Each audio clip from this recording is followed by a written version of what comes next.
Hello everybody, welcome to another Photoshop CS6 tutorial, and in this tutorial we're going to start using some tools that kind of go with the last couple filters that I went over. And the tools are the Sharpen, Blur, and Smudge tools. And these tools are pretty neat. They can help you out when you need to sharpen or blur only just like a portion of your image, and you want to do it with like paint strokes and stuff like that. So let's get started. Now the blur, sharpen, and smudge tools are over here on the tools panel, and they'll be either a teardrop shape, a triangle shape, or this finger shape. And that's where you can find it. And if you click and hold down, you can see all the different tools. So the blur tool here softens hard edges or reduces detail. The sharpen tool increases contrast, and the smudge tool pretty much pushes the colors around to create like a smudging like look. So it like smears stuff, I guess. So let's go and duplicate our background layer so we don't mess it up. And we'll just work on this background copy, so make sure you have it selected. Now let's go ahead, let's just start with the blur tool and go up to the top here and select your brush tip. So select anything you want and then increase the size or whatever to whatever you want. I'm going to just increase it so we can see what's going on a little bit better. So I got mine here at 61%. Okay, and let's just start like blurring some things. So we'll just blur the face on this. And the way you want to do this is you can either do short clicks, or you can click and drag and just hold down and keep on going over the same area over and over, and you can see how this is blurring out the face. And you can see this is taking a really long time, and it's a pretty subtle effect. So there's different ways that you can change that. Now I'm going to go back into my history here, and I'm going to go to the top where I'm been done blurring. Here we go. So right now nothing has happened because I went back that far in my history. Now up here at the top there's a couple different things. We've got the hardness of our brush. If we put that up, it's going to be a harder, more concentrated blur. As you can see, that was a lot quicker and faster than with a soft brush. So I just hit Control Z to go back. Now we've got our strength here, which will also increase the amount of our blur. So if you put the hardness up and the strength up, let's make sure the hardness is still up. Yep, it is. It's gonna do a faster and harder blur, as you can see there.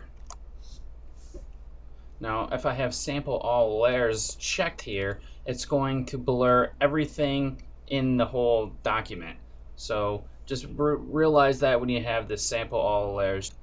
We've got a mode here where we can do a darken, a lighten, a hue, or saturation or luminosity, where you can basically blur based on these different modes here.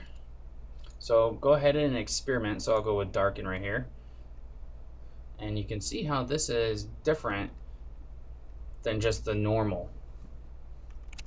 So experiment with those on how you like to, on which one you would like to use the best, and whatever one you like to use the most. I'm gonna switch over to the sharpen tool so I can show you some more stuff.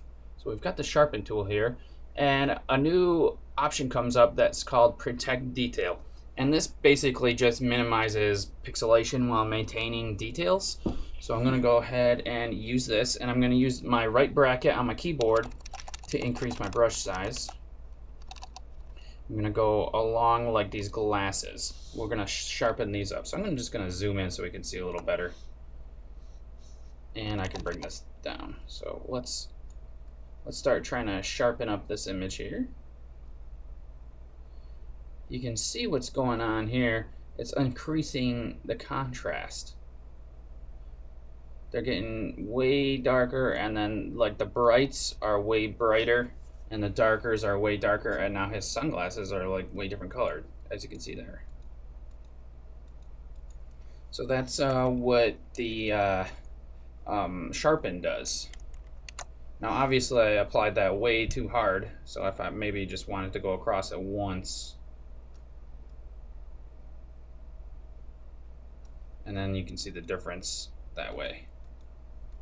So use it sparingly, you don't want to go too overboard with it.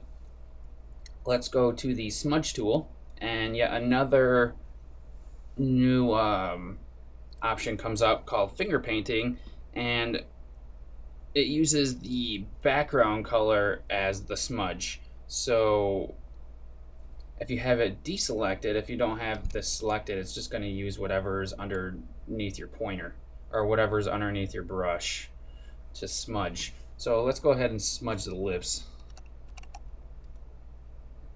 As you can see what's going on here. Kind of looks funny. And that's what the smudge does. It basically just smears everything.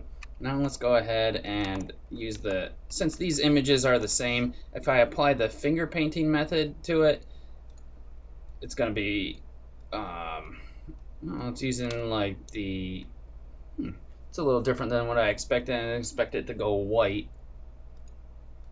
Not too sure why I did that, but maybe it's part of the transparency background layer or whatever. I expected it pretty much to do nothing, but here we go. We'll turn him into the Joker. There we go. Nice. But that's how you use your smudge tool, your blur tool, and your sharpen tool.